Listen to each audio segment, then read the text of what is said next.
Welcome friends. तो कुछ time पहले सोफी एक नंबर की नशेड़ी थी और फिर उसने रिहैब ज्वाइन किया और रिहैब से बाहर निकलकर अब वो बिल्कुल ठीक हो गई है और उसने नशा करना एकदम से छोड़ दिया है। अब 2 महीने पहले सोफी एक बुक स्टोर में बी से मिली और उन दोनों को लव एट फर्स्ट साइट हो गया और अब वो दोनों एक दूसरे से बेहद प्यार करते हैं। अब अपने फ्रेंड्स को सरप्राइज देने सोफी उनकी वीकेंड पार्टी में जा रही है, जो कि शहर के शोर शराबे से दूर बिल्कुल एक रिमोट लोकेशन पर है और वो बी को भी अपने साथ ले जा रही है। जैसे ही सोफी और बी वहां पर पहुंचते हैं तो सोफी सबको बी से इंट्रोड्यूस करवाती है और सबको बताती है कि बी उसकी गर्लफ्रेंड है जो इस साल यूटा यूनिवर्सिटी से ग्रेजुएट हुई है। डेविड और एमा जिनका ये घर है वो सोफी और बी को कंफ्यूजन में देखते ही रहते हैं, जबकि एलिस खुश होकर सोफी से मिलने आती है और अपने नए नए बॉयफ्रेंड ग्रेग से मिलवाती है जिससे वो टिंडर पर मिली थी। और ग्रेग बताता है कि वो आर्मी में सर्व कर चुका है और इससे पहले वो अफगानिस्तान में था। सोफी डेविड से पूछती है कि वो लोग इतने टाइम बाद मिल रहे थे पर फिर भी वो उसे देखकर खुश क्यों नहीं है। तब डेविड बताता है कि पिछली बार उन्होंने सुना था कि सोफी किसी रिहैब में है और अब वो रिहैब से बाहर आकर बिना किसी को खबर किए अगर ऐसे अचानक आकर मिलेगी तो ऑफकोर्स सभी लोगों को ऑकवर्ड फील होगा। तब जॉर्डन, जिसका सोफी के साथ पहले अफेयर था, वो कहती है कि अगर सोफी को यहाँ आना था तो यहाँ आने से पहले वो उन्हें एक फोन कॉल या एक मैसेज कर सकती थी। अब थोड़ी देर की ऑकवर्डनेस के बाद सब लोग नॉर्मल हो जाते हैं और एलिस का नया नया बॉयफ्रेंड ग्रेग बड़े ही स्टाइल में शैंपेन की बोतल एक तलवार से ओपन करता है और सभी लड़कियां ग्रेग से बहुत इंप्रेस हो जाती हैं। लेकिन डेविड को बिल्कुल पसंद नहीं आया कि ग्रेग के इस फिजूल के स्टंट से सभी लड़कियां इतनी इंप्रेस हो गई और डेविड बोलता रहता है कि यह बिल्कुल बेकार का स्टंट था और इसमें कोई दम नहीं था। लेकिन कोई लड़की बेचारे डेविड पर ध्यान नहीं देती और ग्रेग से बात करते हुए वो सभी लोग शैंपेन एंजॉय करने लगते हैं। कुछ देर बाद वहां पर बारिश शुरू हो जाती है और अब वो सब घर के अंदर चले जाते हैं। अंदर जाकर सोफी डेविड से अपने दूसरे दोस्त मैक्स के बारे में पूछती है कि वो कहाँ है। तब डेविड बताता है कि कुछ ही देर पहले उसके और मैक्स के बीच झगड़ा हो गया और मैक्स ने उसे एक जबरदस्त मुक्का मार दिया और फिर वो कहीं चला गया, तो उसे नहीं पता कि एक्चुअली मैक्स कहाँ है। वहीं पर सोफी की पिछली गर्लफ्रेंड जॉर्डन बी से मिलने आती है और बी को वार्न करते हुए कहती है कि भले ही वो और सोफी अभी साथ हो, लेकिन बी अगर सोफी से थोड़ा बच के रहे तो अच्छा होगा क्योंकि सोफी एक सेल्फिश लड़की है। और ये कहकर जॉर्डन चली जाती है।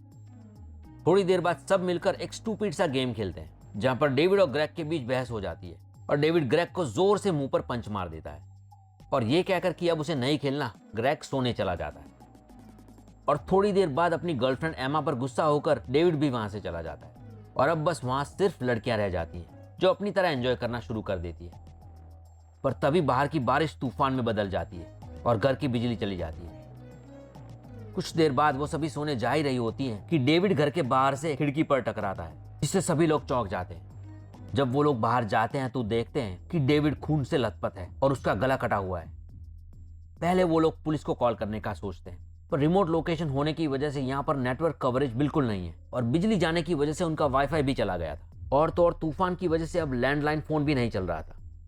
घबराकर सभी लड़कियां पहले यहाँ से भागने की कोशिश करती हैं पर सोफी की कार की बैटरी ड्रेन हो चुकी होती है क्योंकि बी कार से निकलते वक्त कार के अंदर की लाइट्स बंद करना भूल गई थी। और बाकी के लोग यहाँ पर मैक्स की कार में आए थे जो कि एक्चुअली डेविड से झगड़ा करके अपनी कार लेके यहाँ से चला गया था। अब इस तूफान भरी रात में वो कहीं नहीं जा सकते और वो सभी लोग डरते कांपते हुए वापस घर के अंदर चले जाते। घर के अंदर आते ही वो लोग सोचने लगते हैं कि इतना सब कुछ हुआ पर एलिस का बॉयफ्रेंड ग्रेग उन्हें कहीं नहीं दिखा। पूछने पर एलिस बताती है कि वो ग्रेग को सिर्फ 2 हफ्तों से ही जानती है पर उसे पता है कि ग्रेग एक अच्छा इंसान है और वो ऐसा कुछ कभी नहीं कर सकता। पर फिर भी वो लोग ग्रेग का सामान चेक करते हैं और उसके सामान में उन्हें एक चाकू, नाइट विजन ग्लासेस, एक मैप और कई कुछ अजीब सी चीजें मिलती हैं। एलिस एक्सप्लेनेशन देते हुए बताती है कि ग्रेग ये सब अपने साथ रखता है क्योंकि पहले वो आर्मी में था। अब कोई कहता है कि मैक्स ने डेविड को मारा और कोई कहता है कि ग्रेग ने डेविड को मारा। इसलिए सभी लड़कियां मिलकर अब पूरे घर की तलाशी लेने लगती हैं जहां पर उन्हें ग्रेग एक कमरे में सोया पड़ा मिलता है और वो अपने कानों में हेडफोन लगाकर अपनी लाइट थेरेपी ले रहा होता है। ग्रेग को जगाकर वो सब उससे पूछने लगते हैं कि क्या उसने डेविड को मारा है। इस सवाल से ग्रेग कंफ्यूज हो जाता है और उन सब के हाथ में हथियार देखकर वो शॉक हो जाता है। ग्रेग सबसे कहता है कि वो हथियार फेंक दे और आराम से बात करे पर वो लोग नहीं मानती और ग्रेग की दूसरी सभी लड़कियों के साथ हाथापाई हो जाती है और बी पीछे से आकर एक डंबल से ग्रेग का सर फोड़ देती है और ग्रेग मर जाता है और सभी लड़कियां बी को देखती ही रहती है और बेचारी एलिस अपने बॉयफ्रेंड की लाश को देखकर रोने लगती है। अब वो सब मिलकर झगड़ने लगती है क्योंकि एलिस कहती है कि बी ने फिजूल में ग्रेग को मार डाला क्योंकि ग्रेग कभी किसी की जान नहीं ले सकता था और ये सब एक गलतफहमी है। अब इसी आर्ग्यूमेंट के बीच गुस्से में आकर एलिस रोते हुए उन सब से दूर किसी दूसरे कमरे में चली जाती है। पर थोड़ी देर बाद जब उसे अकेलेपन का एहसास होता है तब वो घबरा जाती है और दूसरी लड़कियों को ढूंढने लगती है। और तभी दौड़ते हुए वो किसी चीज से टकराकर गिर जाती है और देखती है कि वो एक्चुअली डेविड की गर्लफ्रेंड एमा की लाश होती है। एलिस जोर जोर से चिल्लाने लगती है और एक एक करके सभी लड़कियां इकट्ठा हो जाती है और वो सब देखती है कि सीढ़ियां खून से लथपथ है और एमा का सिर फटकर उसकी मौत हो गई है।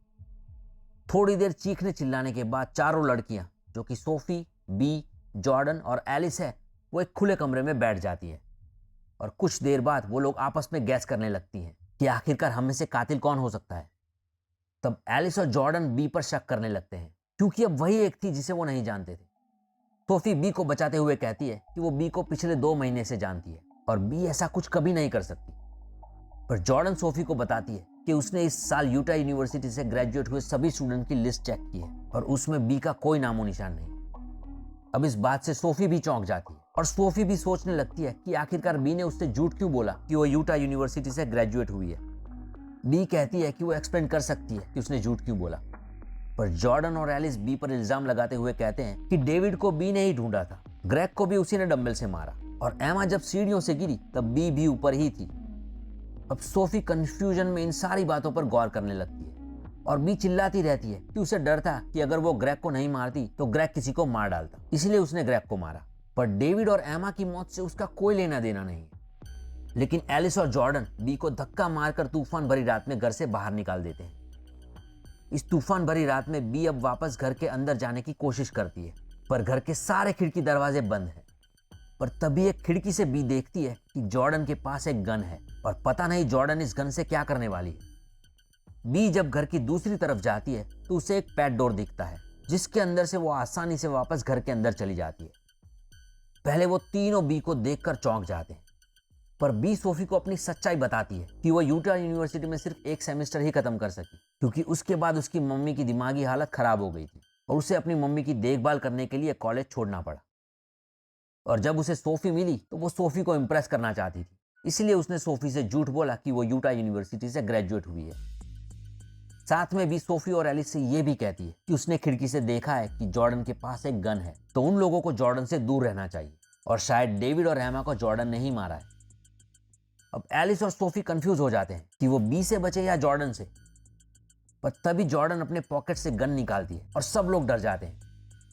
जॉर्डन बताती है कि उसने किसी को नहीं मारा और ये गन उसे डेविड के ड्रॉअर में से मिली है और इस गन का इस्तेमाल वो सिर्फ अपनी सेफ्टी के लिए करने वाली है। लेकिन इसी बीच एलिस और जॉर्डन के बीच गन को लेकर हाथापाई हो जाती है और अब सोफी और बी भी इस गन की हाथापाई में कूद पड़ते हैं और इसी हाथापाई में एलिस को गोली लग जाती है और एलिस मर जाती है। सोफी और बी जॉर्डन से गन फेंक देने के लिए कहते हैं पर जॉर्डन नहीं मानती और अब जॉर्डन और बी के बीच हाथापाई होने लगती है जिसमें जॉर्डन नीचे के फ्लोर पर गिर जाती है और उसकी मौत हो जाती है। थोड़ी देर बाद सुबह हो जाती है और तूफान भी बंद हो जाता है। अब बी और सोफी बाहर जाते हैं और एक दूसरे को गले लगा लेते हैं। तब रोते हुए सोफी बी को बताती है कि वो और एमा रूम में नशा कर रहे। तब एमा सीढ़ियों से गिर गई और उसकी मौत हो गई। तो एमा को किसी ने नहीं मारा पर वो अपने आप मरी। अब डेविड की डेड बॉडी देखकर वो दोनों सोचने लगते हैं कि आखिरकार खूनी है कौन और उन दोनों को एक दूसरे पर भी शक होने लगता है। पर तभी उन्हें जमीन पर पड़ा एक फोन मिलता है जो कि एक्चुअली डेविड का होता है। ये सोचकर कि शायद डेविड के फोन में उन्हें कातिल का कोई सुराग मिल जाए, वो डेविड का फोन फेस आईडी से अनलॉक करते हैं और देखते हैं कि उसमें एक वीडियो चल रही होती है जो एक्चुअली डेविड ने खुद रिकॉर्ड की होती है। इस वीडियो में डेविड उसी स्टाइल में तलवार से शैंपेन की बोतल ओपन करने का ट्राई कर रहा होता है जैसे पहले ग्रेग ने किया था। और इसी बीच उस तलवार से खेलते खेलते डेविड खुद का ही गला काट लेता है और हक्के बक्के होकर बेचारे बी और सोफी एक दूसरे को देखते ही रहते हैं और यहीं पर मूवी एंड हो जाती है। तो गाइस, भले इस मूवी का एंड थोड़ा फनी है पर यह बताती है कि पैनिक और ओवर थिंकिंग से चीजें बद से बदतर हो जाती है। इस मूवी का सस्पेंस गेस करने का मैंने बहुत ट्राई किया था पर नहीं कर पाया। लेट मी नो अगर आप इस मूवी का सस्पेंस गेस कर पाए हो। तो चलिए मिलते हैं नेक्स्ट वीडियो में। Take care.